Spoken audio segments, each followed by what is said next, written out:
Good morning, everyone. Eddie the Block here, Relic Extractors. Wednesday, I guess it's the 17th of November. Here's where I left off this past Sunday. And so I'm going to be cleaning this out and hopefully getting back into some goodies here.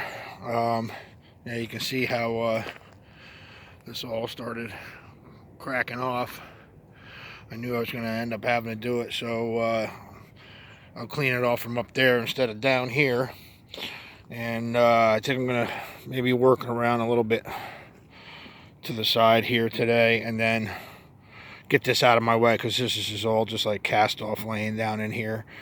And we'll see what we get.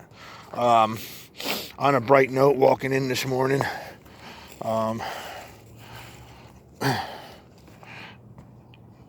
somebody left a nice early John Walker Scotch bottle, probably around 1880s, well, maybe a little bit later, 1890s to 1900. Nice aqua one. So I'll be taking that back with me, and then right up here on top of the hill a little bit,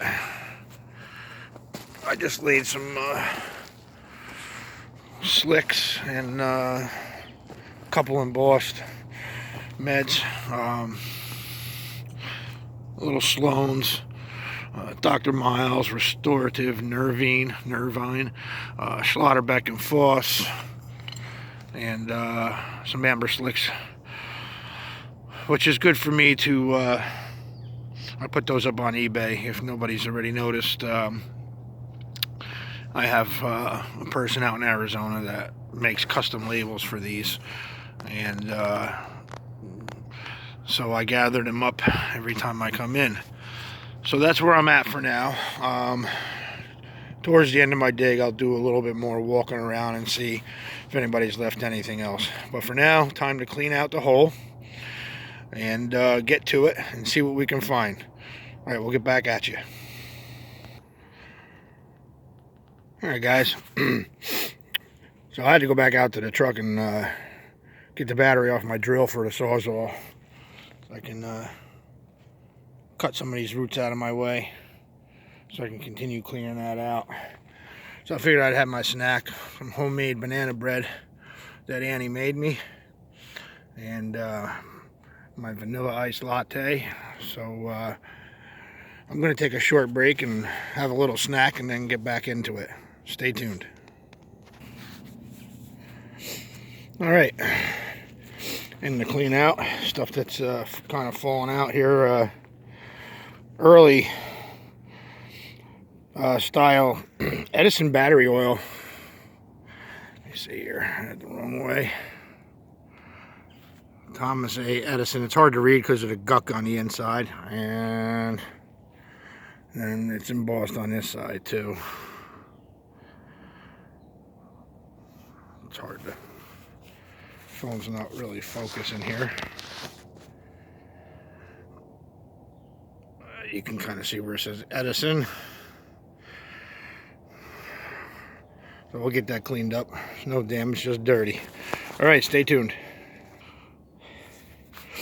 Yeah, just shoveling out. Almost tossed this. Well, I kind of did toss it. I just went and retrieved it. Nice little cobalt ink. Always nice finding these. I get a few of these together. I put them up on eBay in a lot of like 2, 3, 4, depending on how many I get in a clip. So, all right. Not bad for the starts. 2 littles. All right, we'll get back at you. All right, people. I'm pretty much cleaned out now, at least this side. I'll worry about this a little bit here where this dark area is right here. Maybe a little bit later on I'll sweep back over towards the right. I'm going to concentrate right in here, head of that tree right there in front of me. So we'll see what comes out. Stay tuned. All right, guys. Something interesting. I'm thinking it's a candle snuffer. It's too thick to be a bell. Feels like it's pewter or lead.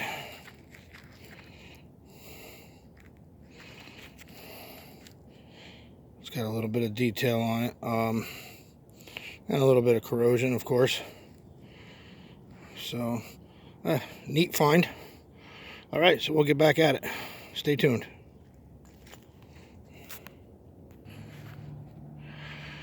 Well, I guess it's going to be a day of smalls, at least so far. Here we have an Eclipse French satin gloss dressing shoe polish. Nice aqua color.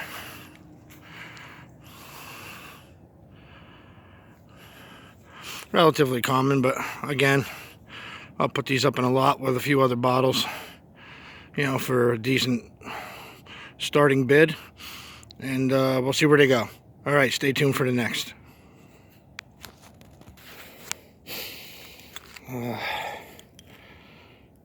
Always hate finding these broken.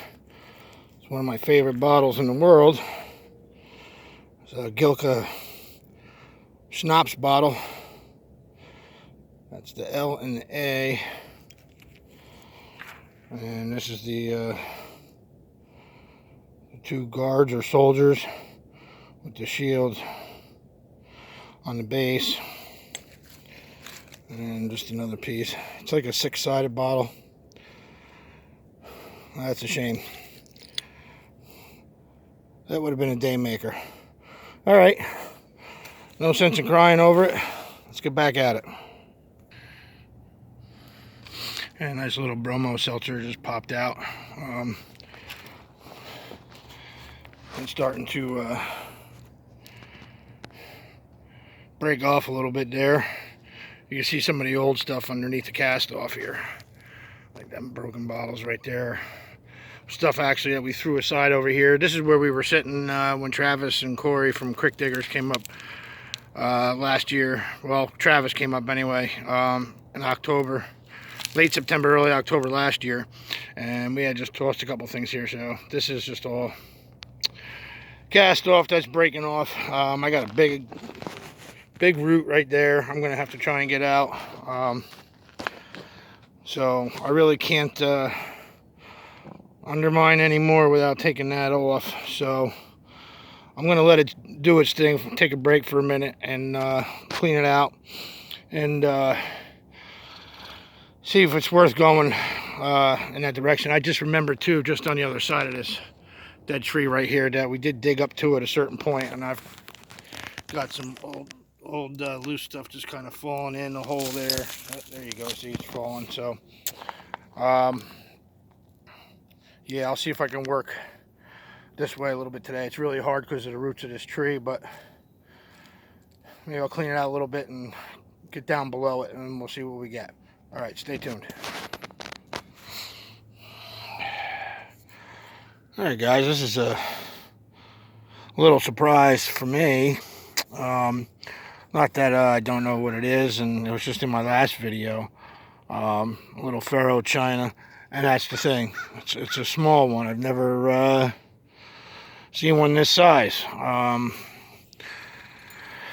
First one I've seen out of the Epic Dump here too, so I don't know if anybody else has got one. I'm sure I would have heard by now if somebody did. Again, with the strong embossing, and it's got a really nice bubble right there. I don't know if you can see it on the camera or not. Nice deep olive color. No damage. Come rolling up out of the roots.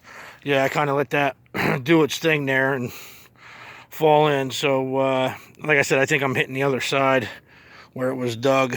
All the loose stuff is falling through. So, it's a little tough getting in here. I just had to cut all these roots here with my Sawzall. And it's really tough. It's already beat me down today there. And it's still cracking right across.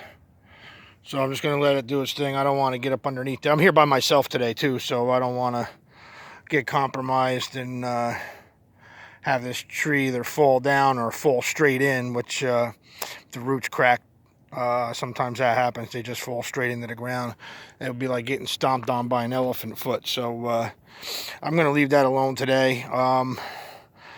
I do have enough lying around here to fill my bags at least. So even though most of what I dug personally is smalls, and this is nice to end the day here with, I'm going to go pick around, see what I can get that everybody else has left around. And we'll see what we come up with, so stay tuned. Hey guys, here's the hole that my buddy John's working on. See, he's down there pretty good.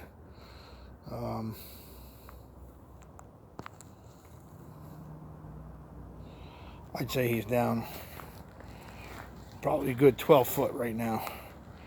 And that, I'm looking at that light layer he's got down there. That's that sandy layer. It's way down at the bottom. You see that really dark black line down there in the bottom. It kind of runs right in there. Just above it is a light, looks like a light sandy layer. That black line and stuff, it's almost like felt or like coal dust that's got slightly compacted. It's not hard, but it makes for a weak area. You got to be careful when you're in there doing that. He left a few things down there in the hole. I'm going to go see what he left right there. And we'll get back at you. Stay tuned.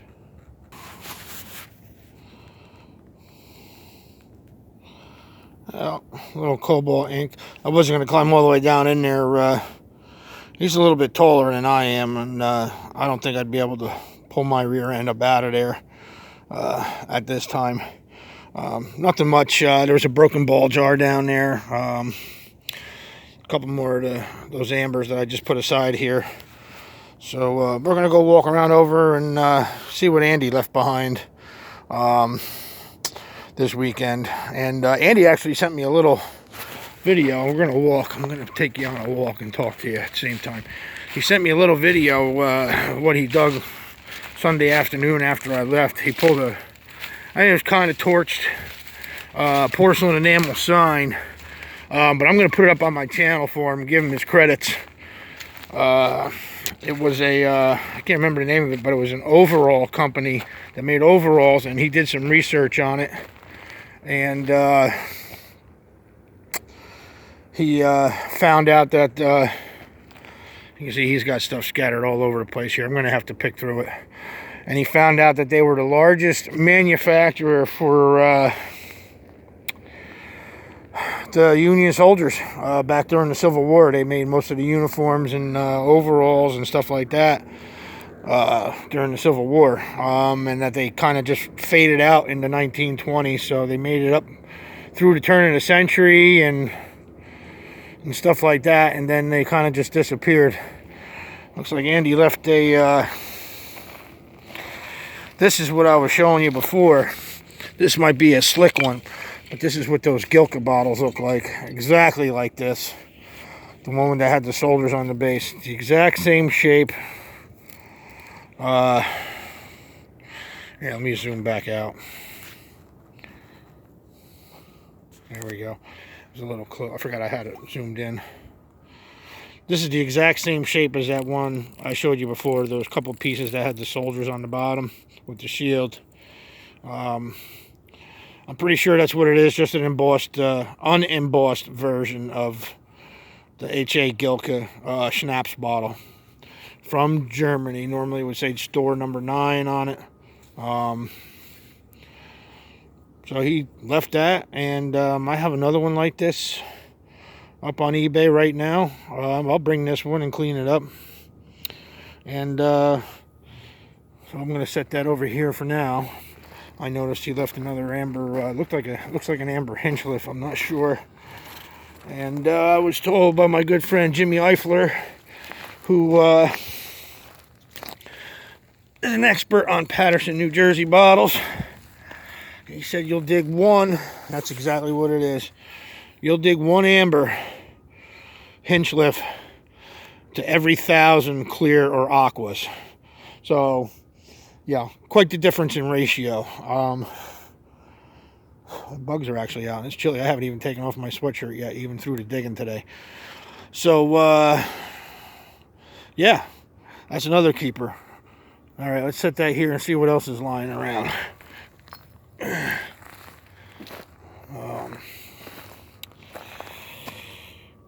A whiskey flask. There's a couple broken ones there, a little warranted. Patterson Brewing and Malting. Let's see here. This looks like a Platts chloride right here. Let's see. It's dinged up anyway, but yep, that's exactly what it is. Big old chemical. I think I've got like 4 of these at home. Never listed them. So yeah, I'm going to be coming over here and scooping up like all these little slicks and loading up my bag. This looks like a United Drug right here. Well, same shape. I can't even see what it is on the bottom there. There's no mark on it really. Just a number 4. Usually it says UD and Company, which is, like I said, stands for United Drug. I'll put that in a lot with some stuff. So I'll be back over here with my bag and seeing what he left behind. Nice big old whiskey cylinder.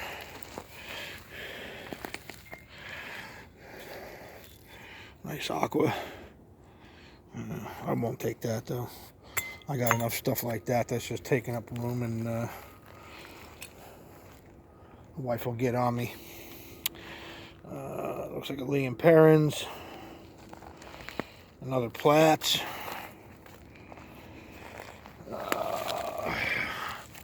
That's a heartbreaker. I have a nice big thick older aqua one of these. Genesee Brewing, Rochester, New York. And you can see the lightning style stopper still in the top there. That's a crier. And there's a Gordon's. This is the horizontal writing. Gordon's Dry Gin, probably around 1890. Common though. No damage, just dirty, but there's just so many of them. Look, he's got another one up here. So there. That's what we do with them. I mean, they're nice looking. They display well, and you know, they light up a window pretty decent. If you're into that. There's a nice older double collar. Oh, it's got a big chip out of it. That one I would have taken home. That might have been there from Cloverdale diggers when they came up first weekend in October. When they were down like 12 foot, and here it is now about 4 foot. Totally caved in. Which is what they did after they were done. Let's see what we got over here. I don't know what this is. I think this might be a Wilson. I know it's a liquor bottle with that kind of top. There was a ceramic top that gave it looked like a longer neck, and it had like a little float valve in it. So when you poured it to pour the liquor out, you know, it would rise up so you can pour your shots or whatever for your mixed drink. It is just made by Diamond Glass. Probably around turn of the century, 1910. Still pre-prohibition. And this just looks like a almost like a Horlicks style, but it's amber. At least it looks amber, unless it's just stuff on the inside. I don't know. Let me see here. Nope, it's amber. It's got a ground lip. Could be some type of unlisted jar, fruit jar kind of thing. So that's that. That would have been nice. Andy likes these shakers. Knew he would have definitely taken that if that big old hole wasn't in it. So that would have been a nice little find. And amber chemical. All right, yeah. So I'm gonna have to. There's a whiskey here. A couple of them. This one looks like it's a little bit sheared off. It probably is a ground. No, that's what it is. That's just the ground lip. Slick. I've dug a few of these, and I've dug a few that are embossed as well. There's another one here. See, the threads are a little higher on this one, but you can see it's still ground.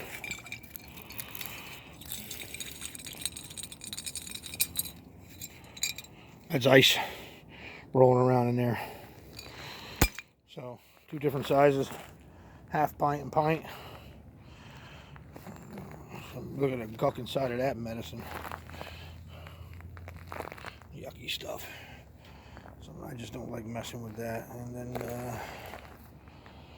yeah, it looks like you left a few things right there next to that stick too. If I can reach it without falling in his hole, I'll do it. But yeah, you can see the monster pit he's got going on here. And he started way back over there, right there where that other hole is, about 15, 20 feet in front of me, where Travis was digging last time they were up, and they were digging side by side. So he's dug all that from there all the way over here, and he actually went this way right here where I'm standing, and he's already filled all this back in. And now he's cutting back towards the road again. Pretty much straight up in front of where John's digging. And you can see where I'm at. Right there, you can see where my pitchfork is sticking up. So we're all in this nice little triangle here. And sooner or later, either John's going to meet Andy or Andy's going to meet up with him out in the road. Right there, coming across the road, one or the other.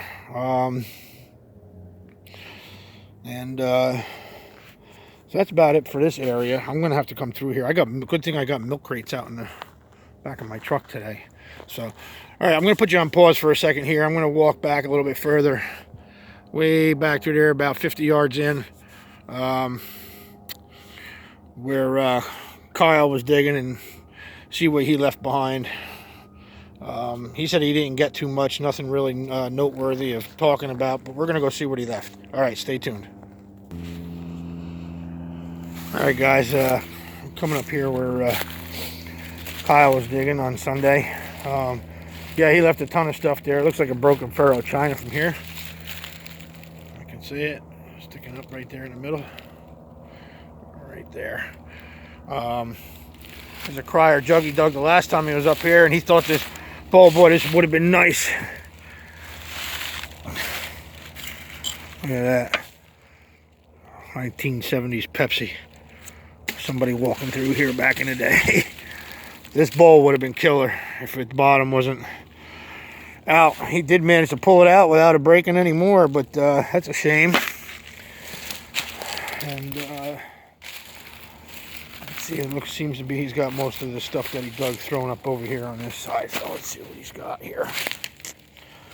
Yeah, broken FERRO China. Top knocked off it. Big old whiskey. This jar is here he left. Huh. Just a slick shoulder seal jar. No embossing.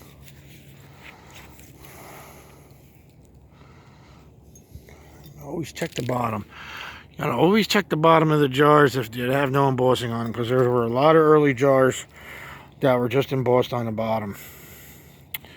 That would be a good little storage jar. That's about it. I mean, nothing really to sell, but it's something I can throw a lid on, fill it with marbles. I know there's a bunch of people out there that go crazy for marbles. Either fill it with marbles or stoppers, or you know, the ceramic porcelain stoppers, stuff like that. Let's see what he's got here. Slick beer. Another slick beer. This would have been killer. I love this carnival glass. He must have got down pretty deep. That's pretty dirty. I know it's a hard. It's a hard spot to dig here. There's a lot. It's shallow. It's not as deep as the other side. Yeah. Excuse me. Probably would have been some type of footed candy dish. It's got a nice color. Look at that emerald green color on that. That's a shame too. Hobnail. Probably a vase or something. It's like white milk glass on the tips, and then it's clear glass. White on the ridge there. That's pretty cool looking. That's another shame. And that's about it, really. I mean, he said he didn't get nothing special, really. He obviously didn't take too much because of the pictures that he sent me. He had a lot more showing than what's here, so he did at least take some things home. So that's good for him. All right, guys. Well, that's about it. I'm going to wrap it up and pack up what I have and what's lying around that I can salvage. And we'll get back at you later on today. God bless. Have a good day. And remember to hit the like and subscribe button.